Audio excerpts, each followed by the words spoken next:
안녕하세요. 전문 지식 없는 몰라입니다. 오늘은 프리메이슨의 이름과 기원에 대해서 짧게 이야기해 볼게요. 일단 프리메이슨이란 뜻은요, 메이슨은 석공을 이야기합니다.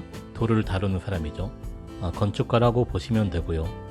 프리메이슨은 회원 개개인을 명칭하는 거고, 이들 단체를 말할 때는 프리메이슨이라고 부릅니다.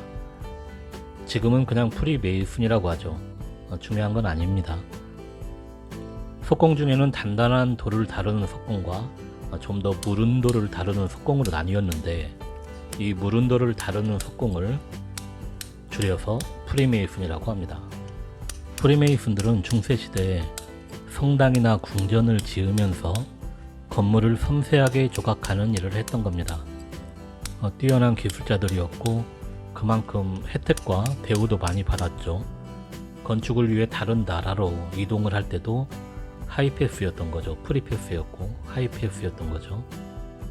당시 이동에 자유롭지 못했던 유대인들이 이런 이유로 프리메이슨에 가입하기도 하죠. 그럼 언제 생겼냐? 이것도 참 복잡한 이야기고 10가지가 넘는 설들이 있는데요. 일단 그들 스스로 어떻게 이야기하는지만 볼게요.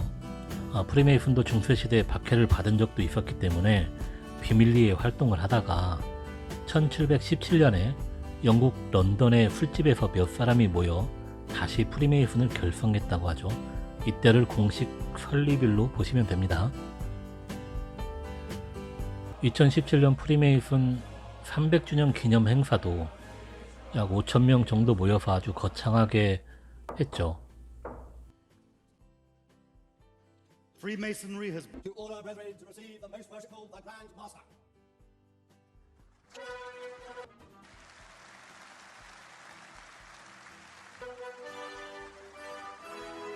이 사람이 영국 그랜드 마스터 최고 수장 켄트 공작이죠. 엘리자베스 여왕 사촌 동생입니다. Most worshipful Grand Master, Grand Master, I humbly ask you,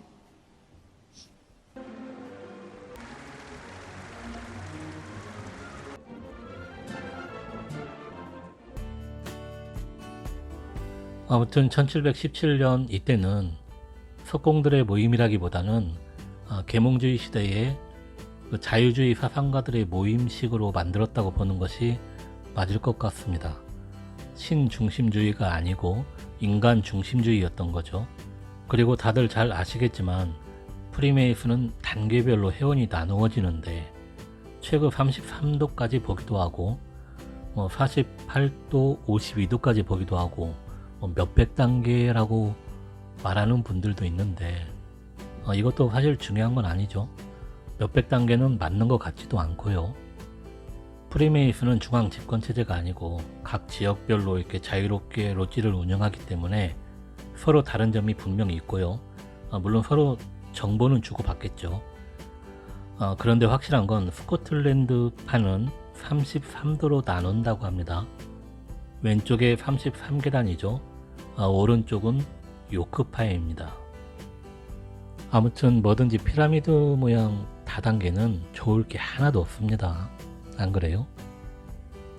아무튼 처음에 입회식을 하고 교육과정을 수료하면 심사를 받아서 1도에서부터 다음 단계로 올라가는데요.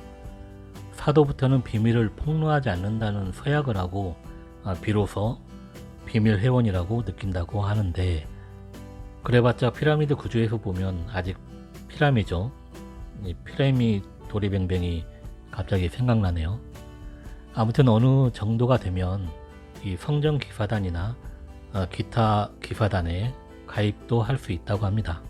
그리고 18단계 이상 되면 정말 그들만의 종교 의식도 하고 그들만의 신도 섬긴다고 합니다. 그들의 신은 다음에 이야기해 볼게요. 하지만 올라갈수록 회원 수의 제한도 있는데요. 31도가 500명이면 33도는 85명뿐이라고 합니다.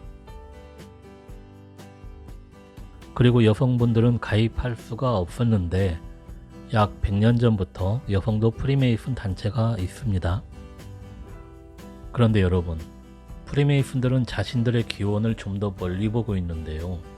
여러분이 교회를 안 다니시거나 성경을 모르셔도 지혜의 왕인 솔로몬 왕은 한 번쯤은 들어보셨을 겁니다.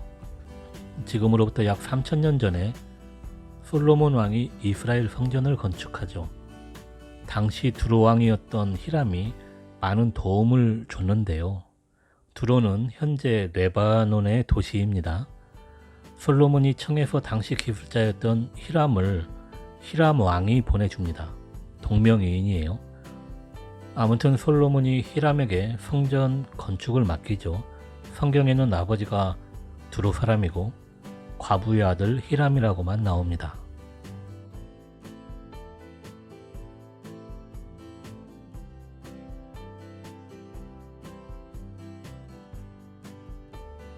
그런데 프리메이슨들은 더 자세한 이야기를 하는데요. 그들 사이에서 전해 내려오는 신화 같은 거죠.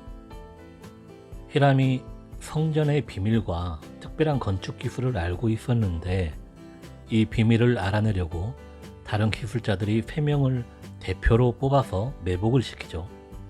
히람이 나올 때에 비밀을 물어봤는데 알려주지 않자 이 직각자로 공격을 했는데 다른 문으로 도망을 가죠. 하지만 그곳을 지키던 또 한 명에게 걸려서 두들겨 맞다가 또 도망을 치지만 결국 그들에게 잡히는데요. 히람이 끝까지 비밀을 알려주지 않자 그들은 결국 히람을 망치로 내리쳐 죽이죠. 결국 히람 아비프는 죽게 되는데요. 프리메이슨들은 히람 아비프가 비밀을 지키다 죽는 장면을 3급 회원 입회식에서 재현을 하는데요. 그 이유는 프리메이슨의 비밀을 지키기 위해서입니다. 히람 아비프는 최고의 회원이 되기 위해 필요한 조건을 갖춘 인물을 상징하는 겁니다. 이처럼 자신들의 기원을 솔로몬 성전 건축부터라고 이야기하는데요. 그 후로 쭉 프리메이슨은 이어져 내려오죠. 어느 시대건 항상 건축은 해왔으니까 당연히 이어져 내려왔다고 봅니다. 중세시대에는 성전 기사단으로 활동했다는 것도 사실이고요. 사실 템플 기사단이 중요하긴 한데 이번에 다루면 복잡하니까 이번엔 넘어갈게요. 궁금하신 분들은 검색하시면 되겠습니다. 고딕 양식 건축물이 그들의 작품인 건 말할 것도 없는 거고요. 쭉쭉 잘 내려오다가 2차 세계대전 당시에 히틀러 통치 시대에는 또다시 비밀리에 활동을 하게 되는데요. 프리메이슨이 유대인과 결탁을 해서 유럽의 정치와 언론을 통치하려고 한다는 주장을 하죠. 히틀러가. 그래서 히틀러가 독일의 로지를 모두 파괴하고 프리메이슨 20만 명 정도를 몰살시켰기 때문입니다. 그 뒤로는 좀 더 비밀 결사단체로 움직였지만 현재는 다시 공식적으로 활동을 하고 있는 겁니다. 그리고 프리메이슨 기원을 솔로몬 성전보다 더 앞쪽으로 이집트 피라미드나 고대 바벨탑 건축까지 올라가기도 하고요. 더 올라가 인류 최초의 살인자라는 가인이 건축한 에녹성까지 보기도 합니다. 제 생각에 관심 없으시겠지만요. 저는 바벨탑부터라고 생각합니다. 하지만 무슨 의미가 있겠습니까? 현재가 중요한 거죠. 일루미나티나 프리메이슨이 오늘날까지도 비밀리에 내려오고 있고 미래에 다가올 시대를 자신들의 세계로 만들려고 계획하고 실행하는 세력이 이들인지도 중요한 건 아니라고 생각합니다. 일루미나티나 프리메이슨이라는 이름이 중요한 게 아니고 현 시대를 빅브라더 시대로 만들고자 하는 세력이 있다는 것이 중요하다고 생각합니다. 아무튼 오늘날 빅브라더 시대를 향해 진행되고 있는 상황들을 관심 있게 지켜볼 필요가 있습니다. 오늘은 프리메이슨의 이름과 기원에 대해서만 알아봤고요. 다음 영상에서 프리메이슨 이야기를 조금만 더 해보겠습니다. 그럼 안녕히 계세요.